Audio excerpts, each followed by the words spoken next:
दोस्तों स्वागत है आपका बिहार न्यूज में। मैं हूं फिरदौस गनी और आप देख रहे हैं केडीबी लाइव। दोस्तों आज हो चुका है 25 मई 2023।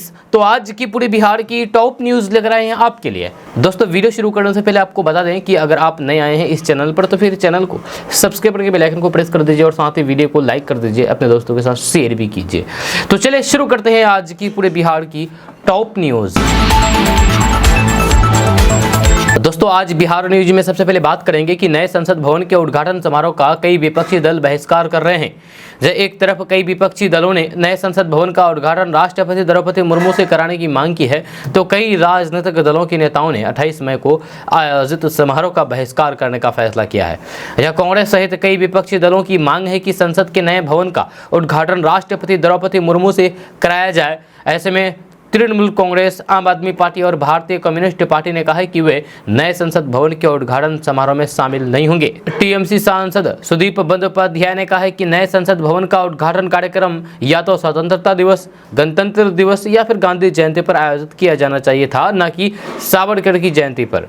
साथ ही उन्होंने कहा है कि पुराने संसद भवन का क्या होगा, इसको लेकर के विपक्षी दलों को अंधेरे में रखा गया है। सरकार इस पर चुप्पी साधे हुए हैं। वहीं पर नए संसद भवन के उद्घाटन पर मजे सियासी बवाल के बीच अब एआईएमआईएम चीफ असदुद्दीन ओवैसी ने नया शिगुफा छोड़ दिया है। ओवैसी ने कहा है कि प्रधानमंत्री और राष्ट्रपति दोनों को ही नए संसद भवन का उद्घाटन नहीं करना चाहिए। असदुद्दीन ओवैसी के मुताबिक प्रधानमंत्री और राष्ट्रपति कार्यपालिका का हिस्सा है, जिस वजह से नए संसद भवन का उद्घाटन स्पीकर को करना चाहिए। असदुद्दीन ओवैसी ने साफ कर दिया है कि अगर प्रधानमंत्री नए संसद भवन का उद्घाटन करते हैं तो फिर हम उस समारोह में शामिल नहीं होंगे। स्पीकर के उद्घाटन करने पर ही एआईएमआईएम कार्यक्रम में शिरकत करेगी। उन्होंने ये भी कहा है कि प्रधानमंत्री को इस वक्त इससे पीछे हट जाना चाहिए। ये कहना है एआईएमआईएम के प्रमुख असदुद्दीन ओवैसी का। दोस्तों बात करते हैं कि मुख्यमंत्री नीतीश कुमार ने संघ लोक सेवा आयोग सिविल सेवा परीक्षा 2022 में सफल अभ्यर्थियों को बधाई एवं शुभकामनाएं दी है तथा उनके उज्जवल भविष्य की कामना की है। जब बक्सर की गरिमा लोहिया ने देश में दूसरा स्थान प्राप्त किया है।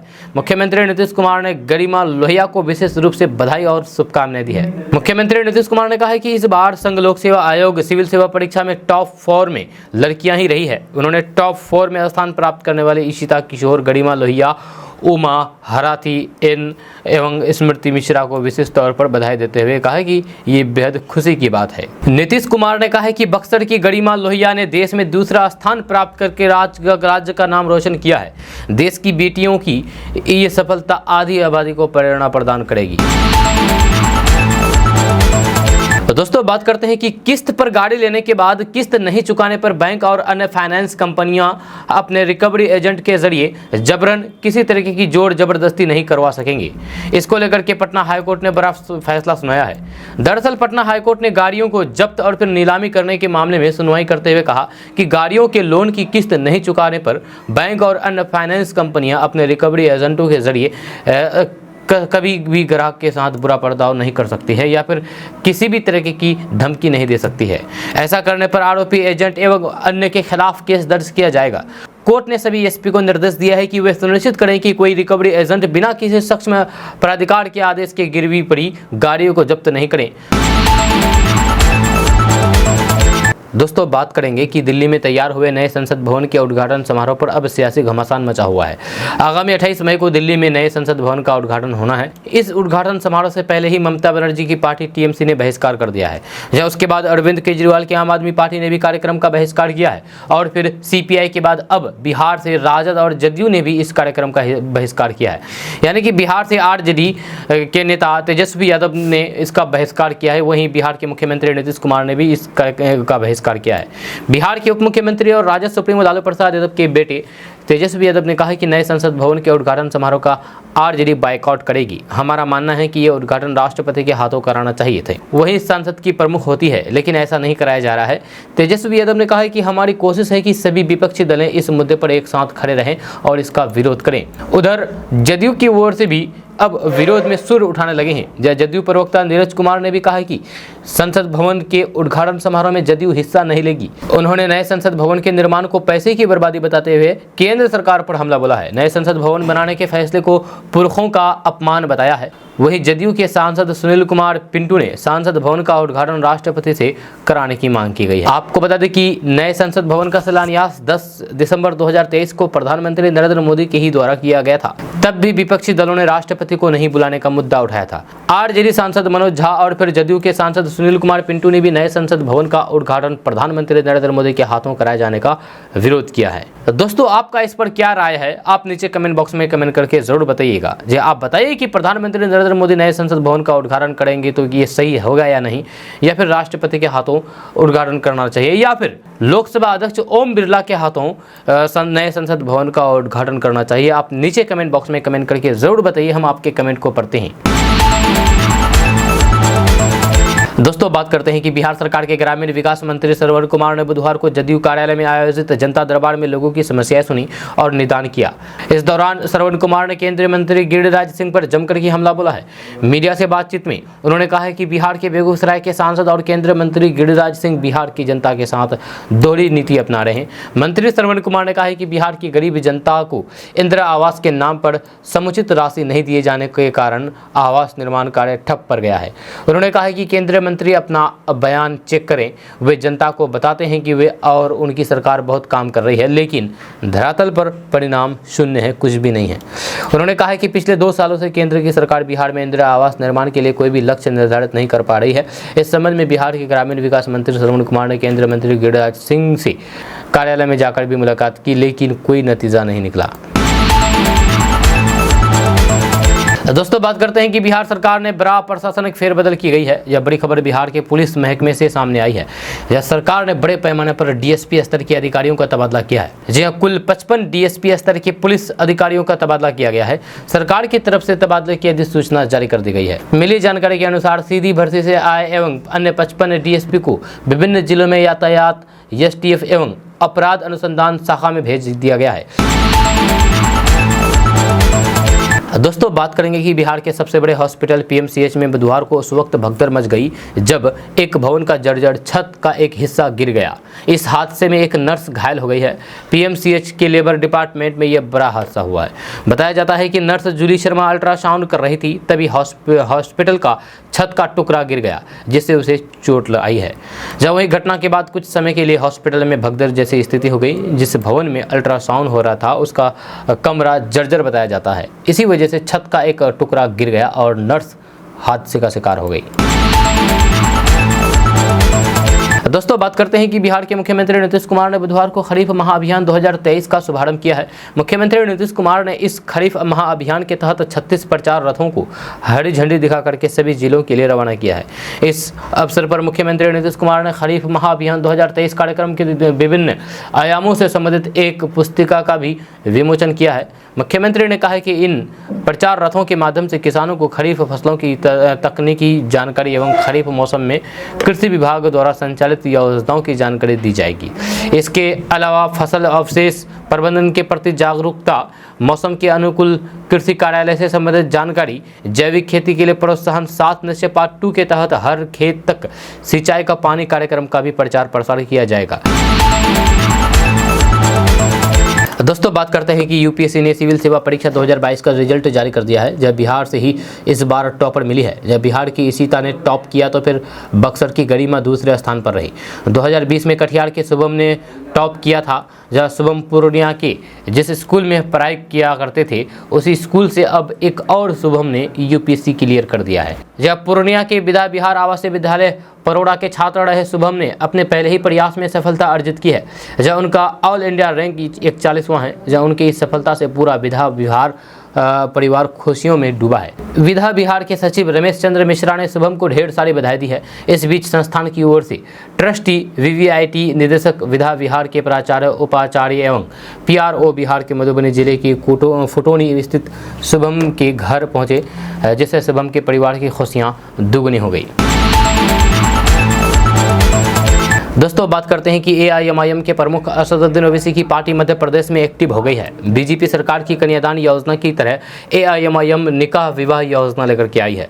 इसका नाम ओवैसी निःशुल्क निकाह योजना रखा गया है, जहां इसमें पार्टी द्वारा लड़कियों का निःशुल्क निकाह कराया जाएगा।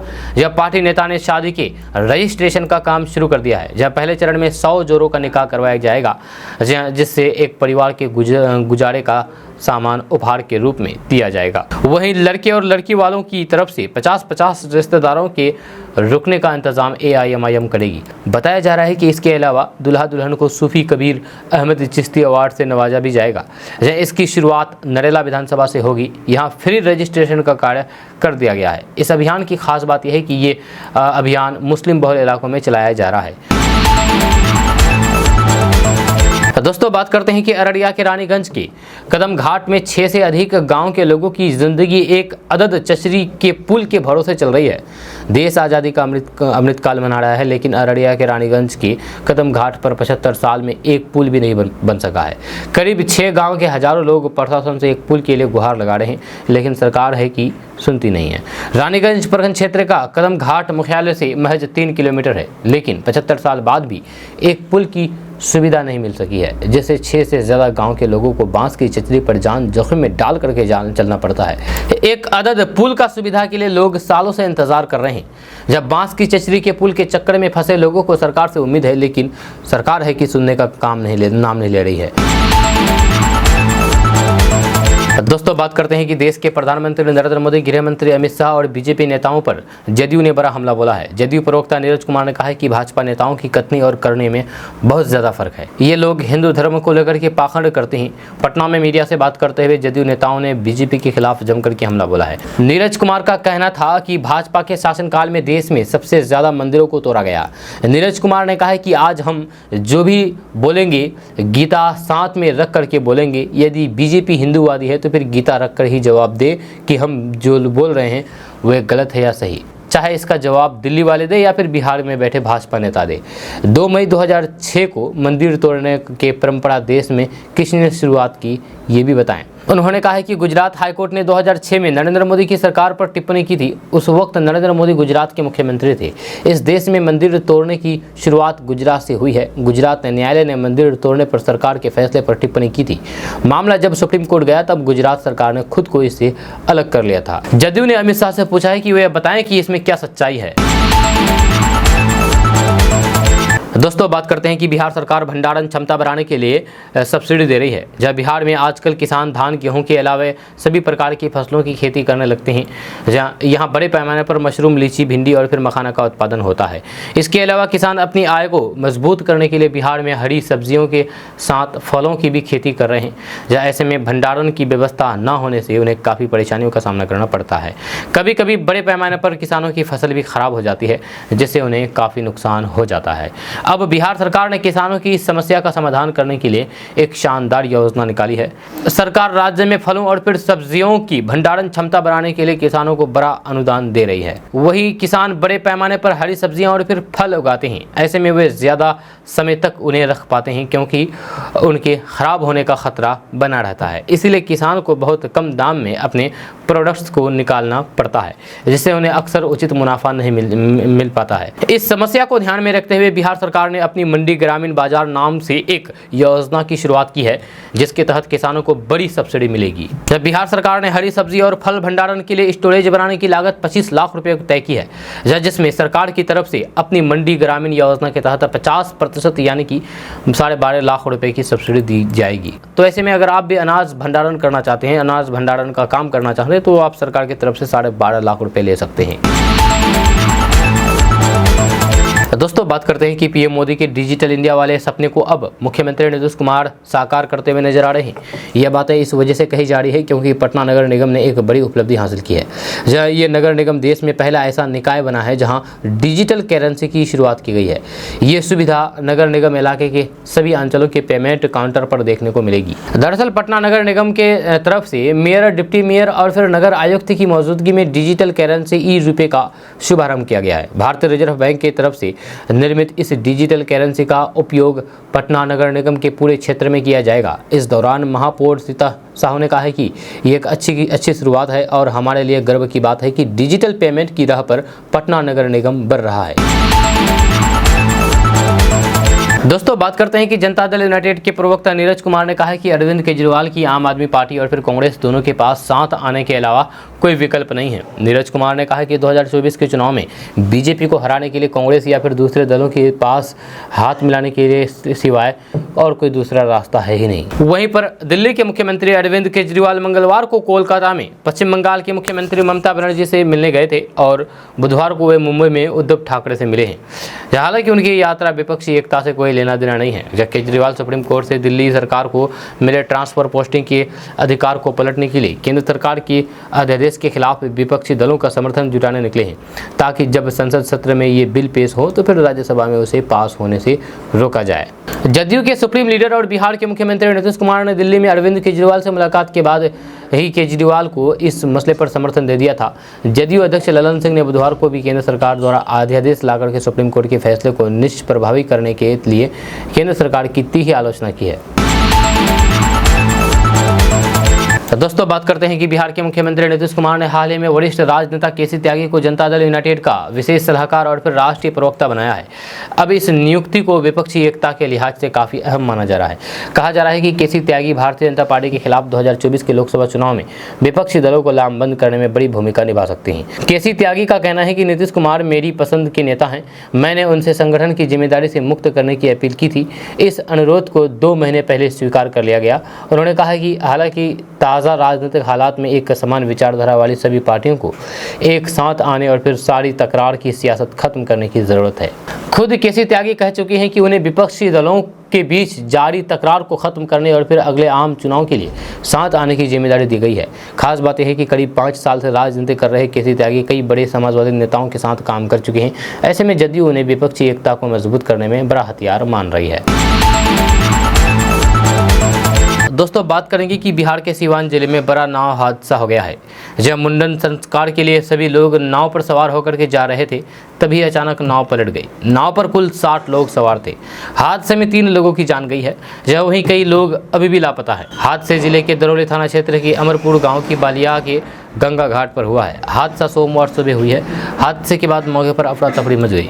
घटना को लेकर के बताया जाता है कि सभी लोग नाव पर सवार होकर के मुंडन संस्कार के लिए गंगा घाट पर आए थे, जिसके लिए सभी नाव पर सवार होकर के उस पार गए थे, जहां सभी ने पूजा पाठ की। लेकिन लौटने के दौरान नाव में कुछ खराबी हो गई। तभी अचानक तेज हवा चलने लगी, जिससे नाव का संतुलन बिगड़ गया और नाव नदी में समा गई।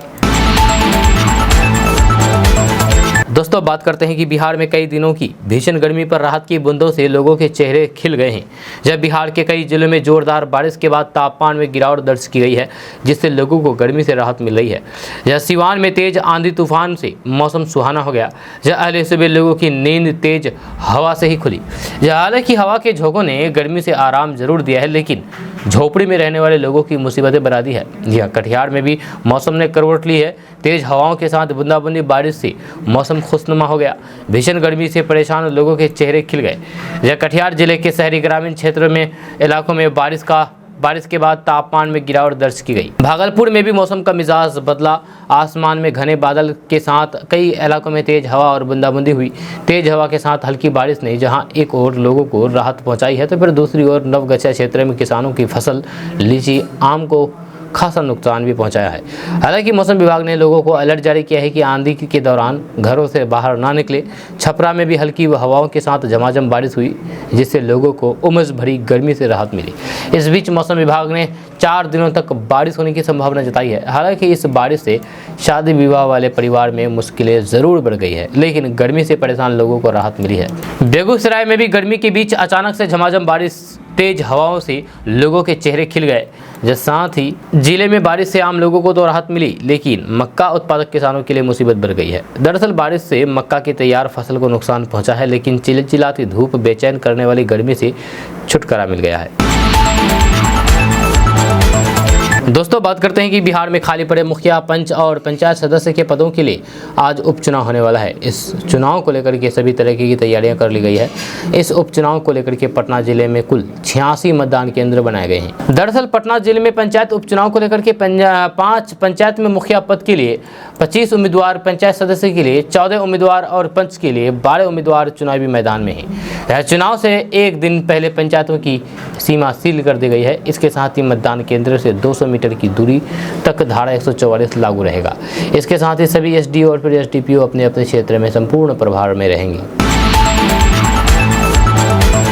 दोस्तों बात करते हैं कि भारतीय रिजर्व बैंक यानी कि आरबीआई द्वारा 2000 रुपये के नोट के चलन को लेकर के जारी नए दिशा निर्देश के बाद कल से बिहार के सभी बैंकों में नोट बदलने जमा करने की प्रक्रिया शुरू हो गई है।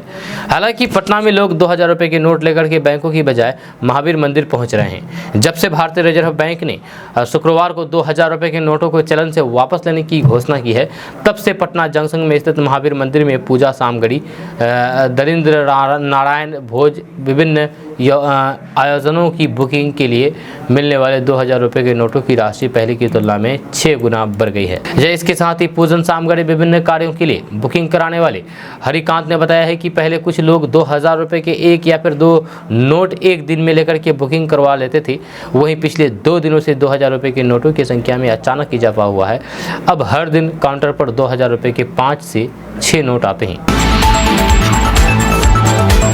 तो दोस्तों बात करते हैं कि सीएम नीतीश कुमार ने साल 2024 के लोकसभा चुनाव से पहले बीजेपी को हराने के लिए विपक्षी दलों को एकजुट करने की मुहिम छेड़ रखी है। इसी के तहत वे विपक्षी नेताओं से लगातार मुलाकात कर रहे हैं। विपक्षी एकता के लिए सभी दलों की बैठक होगी। जहां बिहार के मुख्यमंत्री नीतीश कुमार, कांग्रेस अध्यक्ष मल्लिकार्जुन खड़गे, राहुल गांधी की मुलाकात के बाद इसकी घोषणा की गई है। कांग्रेस नेता केसी वेणुगोपाल, जेडीयू अध्यक्ष ललन सिंह ने कहा है कि विपक्षी एकता के लिए सभी दलों की बैठक होगी, जिसके लिए जगह, समय, तारीख अगले 1-2 दिन में तय करके बता दिया जाएगा। दरअसल चर्चा है कि जल्द ही पटना में विपक्षी दलों के नेताओं की संयुक्त बैठक होगी। इसके लिए ममता बनर्जी, अखिलेश यादव, मल्लिकार्जुन खड़गे, राहुल गांधी, अरविंद केजरीवाल, उद्धव ठाकरे, शरद पवार, हेमंत सोरेन, स्टालिन, सीताराम येचुरी समेत कई विपक्षी दलों के नेताओं ने अपनी सहमति दे दी है। जब विपक्षी की मुहिम पर नीतीश के मंत्रियों का कहना है कि ये विपक्षी एकता की नहीं बल्कि देश की एकता की मुहिम है। नीतीश कुमार की मुहिम को जहां महागठबंधन सफल बता रही है, तो फिर वहीं बीजेपी का कहना है कि नीतीश कुमार पर्यटन पर निकले हैं। बिहार के सीएम नीतीश कुमार विपक्षी एकता के प्रयास में मिल रही कामयाबी से गदगद हैं। उनकी पहली कोशिश कामयाब रही है। अब दूसरी कोशिश सभी नेताओं को एक साथ एक मंच पर लाने की है। इसमें नीतीश कुमार कितने कामयाब हुए ये तो फिर 1-2 दिन में पता चल जाएगा। अगर नीतीश कुमार कामयाब हो गए तो फिर वे जेपी के बाद दूसरे नेता होंगे जिसने पूरे विपक्ष को एकजुट किया है। दोस्तों बात करते हैं कि यूपीएससी की सिविल सेवा परीक्षा 2022 में ग्रेटर नोएडा की रहने वाली इशिता किशोर ने टॉप किया। इसकी जानकारी मिलते ही इशिता को बधाई देने वालों का तांता लग गया।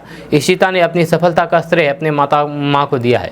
उन्होंने कहा है कि महिला सशक्तिकरण पर काम करेगी। तीसरे प्रयास में टॉप करने वाली इशिता पहले 2 प्रयासों में प्रीलिम्स नहीं निकाल पाई थी।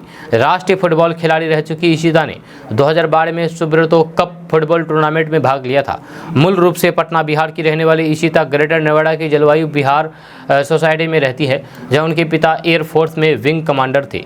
इशिता की प्रारंभिक शिक्षा एयरफोर्स बाल भारती स्कूल लोधी रोड से हुई है। साल 2017 में उन्होंने दिल्ली विश्वविद्यालय के श्रीराम कॉलेज ऑफ कॉमर्स से इकोनॉमिक्स ऑनर्स किया है। इशिता ने बताया है कि उन्हें तीसरे प्रयास में ये सफलता मिली है, जब पहले 2 प्रयास में प्रीलिम्स क्लियर नहीं हो पाया था।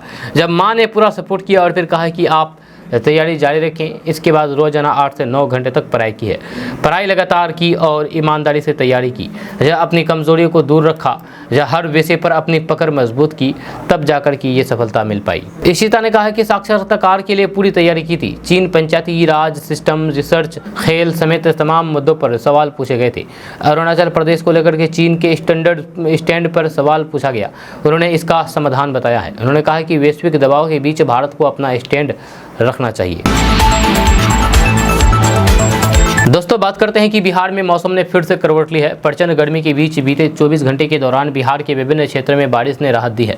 हालांकि इस वर्षा के साथ वज्रपात और आंधी ने तबाही मचाई है। खासकर कि कोसी, सीमांचल, पूर्व बिहार और फिर उत्तर बिहार के जिलों में जनजीवन प्रभावित हुआ है। मंगलवार को पूरे राज्य में आंधी और फिर वज्रपात से 10 लोगों की जान गई है, जब फसलों को भी बड़ा नुकसान हुआ है। मुख्यमंत्री नीतीश कुमार ने इन मौतों पर संवेदना व्यक्त करते हुए मृतकों के परिवार वालों को 4-4 लाख रुपये अनुग्रह अनुदान देने का आदेश दिया है। मौसम विभाग ने आज बृहस्पतिवार के लिए कुछ जिलों में वर्षा और ओलावृष्टि को लेकर के ऑरेंज अलर्ट जारी किया है। आज पूर्णिया, कटिहार, अररिया, किशनगंज, पूर्वी और पश्चिमी चंपारण में वर्षा और ओलावृष्टि की संभावना जताई है। उत्तरी बिहार के अधिकांश हिस्से एवं दक्षिण बिहार, पटना, गया, नालंदा और नवादा सहित 19 जिलों में वर्षा का पूर्वानुमान है। वहीं पर मंगलवार के बारे में अगर बात की जाए तो मंगलवार का बिहार के 18 जिलों में 194 मिलीमीटर वर्षा हुई है। यह सबसे ज्यादा 65 मिलीमीटर वर्षा अररिया में हुई है।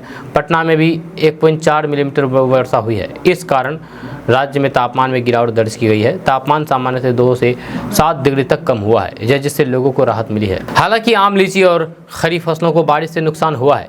बेतिया और पूर्णिया में तेज आंधी के कारण आम और लीची गिर गए हैं। कुछ दिन में किसान उन्हें बेचने की तैयारी में थे, जब वही मक्का की फसल को भी नुकसान पहुंचा है। इस मौसम ने गन्ना को काफी लाभ भी पहुंचाया है। दोस्तों बात करते हैं कि मोदी सरकार के 9 साल पूरा होने पर बीजेपी बिहार में 4 बड़ी रैली करने जा रही है। इन रैलियों में भाजपा के बड़े और दिग्गज नेताओं की मौजूदगी देखने को मिल सकती है। ऐसा कहा जा रहा है कि इन रैलियों में पीएम नरेंद्र मोदी भी लोगों को संबोधित करते हुए नजर आ सकते हैं। दरअसल लोकसभा चुनाव के मद्देनजर यानी कि लोकसभा चुनाव को देखते हुए भाजपा ने कमर कस ली है। इस बार के चुनाव में भाजपा की नज़र बिहार पर विशेष रूप से नजर आ रही है। जब बिहार में भाजपा 35 सीटों पर जीत हासिल करना चाहती है, जहाँ इसको लेकर के भाजपा महासंपर्क अभियान के तहत अगले 1 महीने तक मतदाताओं को भाजपा के नजदीक लाने के लिए कई तरह के कार्यक्रम आयोजित करने जा रही है, जिसमें भाजपा के कई बड़े नेता शामिल होंगे। बताया जा रहा है कि भाजपा ने अपने महाजनसंपर्क अभियान को लेकर के रोड मैप पार्टी ने तैयार कर ली है।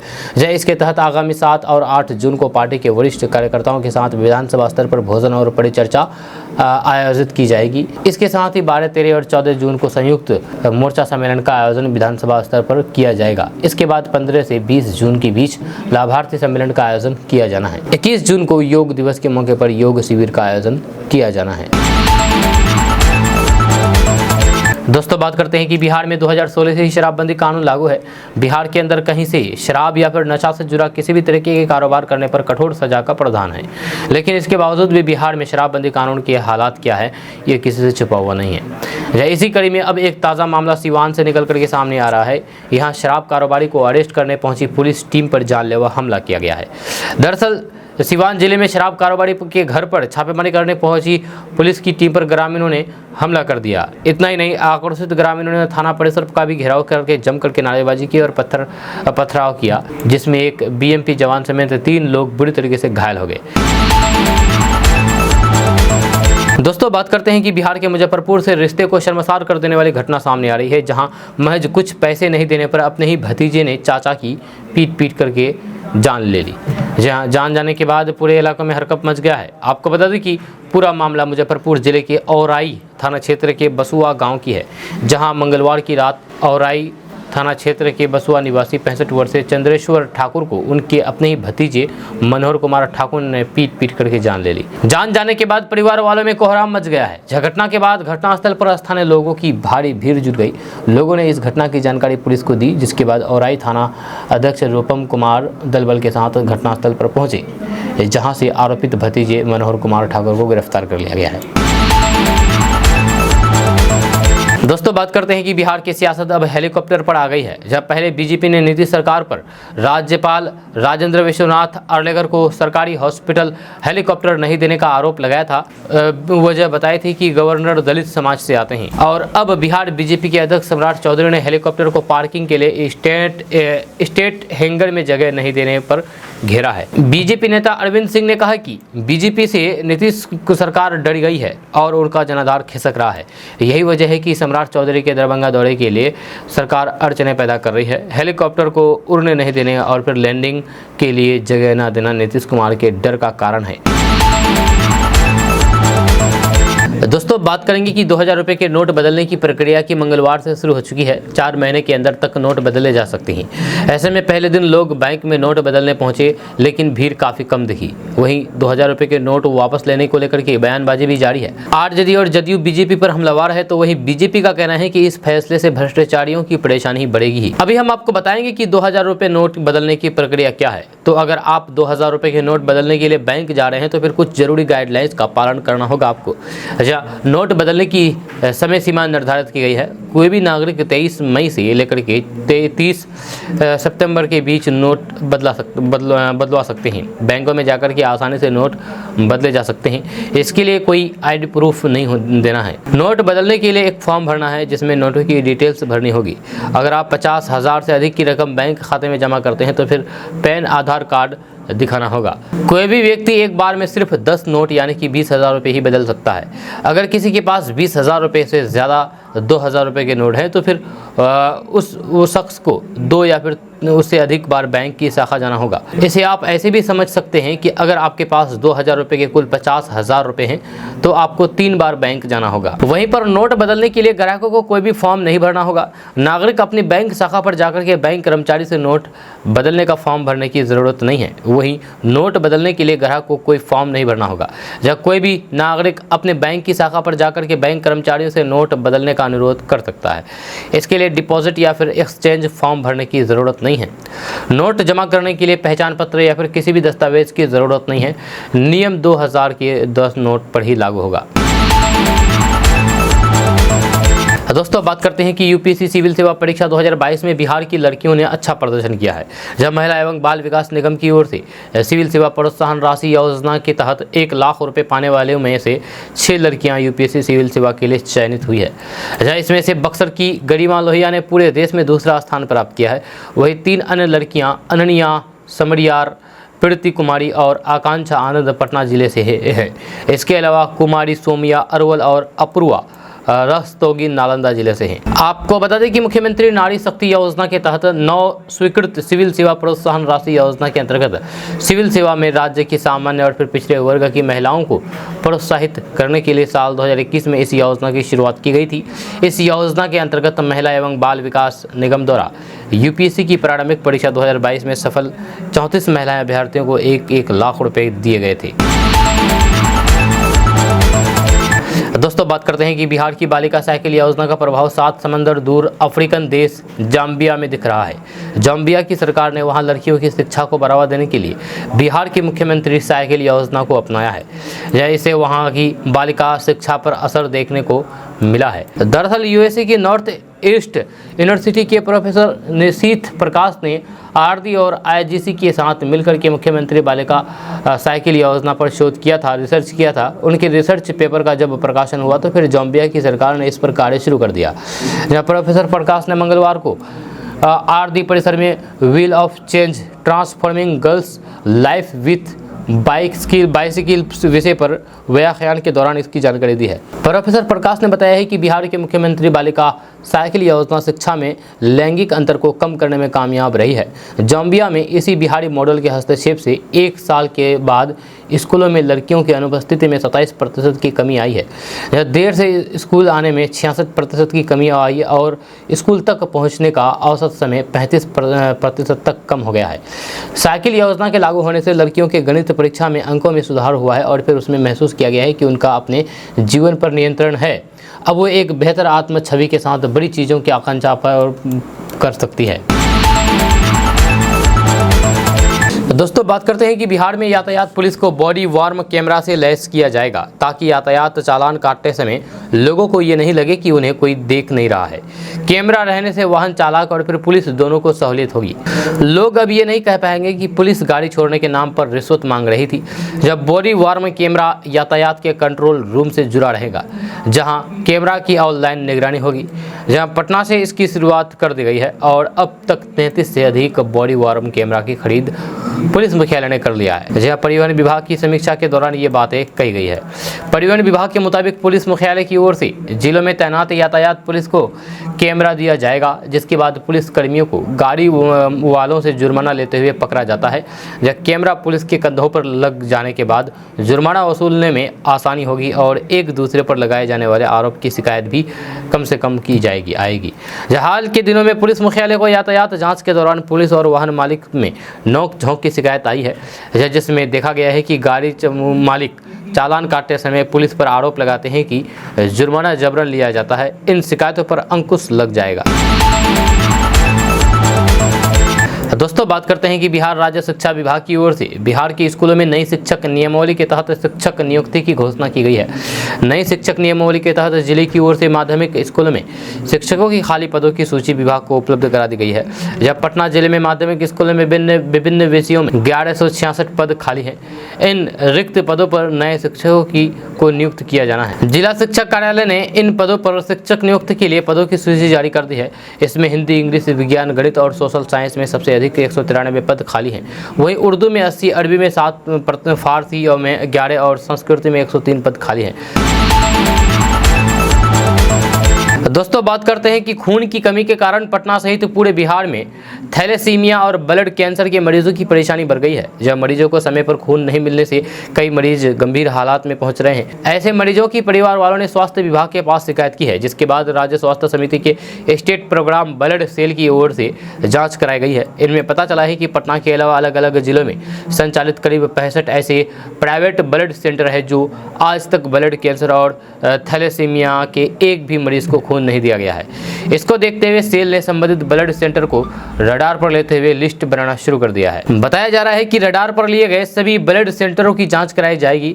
अगर मामला सही पाया गया तो फिर नियम अनुसार कार्रवाई भी होगी। आपको बता दें कि ब्लड कैंसर और फिर थैलेसीमिया के मरीजों को फ्री में ब्लड देने का नियम है। दोस्तों, बात करते हैं कि साइबर क्राइम के तहत खाते से रकम की निकासी या फिर अलग अलग हनी ट्रैप का मामला सामने इन दिनों लगातार सामने आ रहा है, जहां कई तरीके से झांसा में लेने के बाद साइबर ठग लोगों के खाते से रकम की निकासी कर रहे हैं। साथ ही साइबर बदमाशों ने पटना और बिहार के अन्य जिलों के लोगों को गलत काम के लिए शिकार बनाया है। जब पटना पुलिस लगातार आ रहे साइबर ठगी और फिर गलत काम मामले की जाँच कर रही है। जाँच में ये बात सामने आई है कि पटना और फिर आसपास के अधिकांश साइबर ठगी के मामले में नालंदा, नवादा के बाद अब साइबर बदमाशों का गिरोह पंजाब, हरियाणा और राजस्थान से ऑपरेट किया जा रहा है। ठगी के शिकार हुए लोगों से जब पुलिस को मोबाइल नंबर और फिर खाता नंबर मिला और फिर उसकी जांच हुई, तब ये बात सामने आई है। इन साइबर बदमाशों ने इन्हीं राज्यों की अलग अलग जगहों से फ़ोन किया और फिर ठगी का शिकार बनाया। वहीं पर पंजाब, राजस्थान और हरियाणा में सक्रिय गिरोह शातिर है। इस गिरोह का कनेक्शन पटना और बिहार के अन्य जिलों में है। जब पटना पुलिस की जांच में इस एक बात और सामने आई है कि इस गिरोह ने विदेश में रहने वाले लोगों के भारत के अभिभावकों को भी अपना शिकार बनाया है। या साथ ही उनसे ठगी की रकम को मधुबनी और फिर बेतिया में खुले खाते में मंगवाया है। इन खातों को इस गिरोह ने बिहार के शातिरों की मदद से खुलवाया और फिर ठगी की रकम आते ही निकासी कर लेते हैं। दोस्तों, आज का न्यूज़ बस यहाँ तक। कैसा लगा नीचे कमेंट बॉक्स में कमेंट करके जरूर बताइएगा। अगर आप नए आए हैं इस चैनल पर तो फिर चैनल को सब्सक्राइब करके बेल आइकन को प्रेस कर दीजिए और साथ ही वीडियो को लाइक कर दीजिए, अपने दोस्तों के साथ शेयर भी कीजिए। तो चलिए मिलते हैं फिर नेक्स्ट वीडियो के साथ। तब तक के लिए जय हिंद, जय बिहार।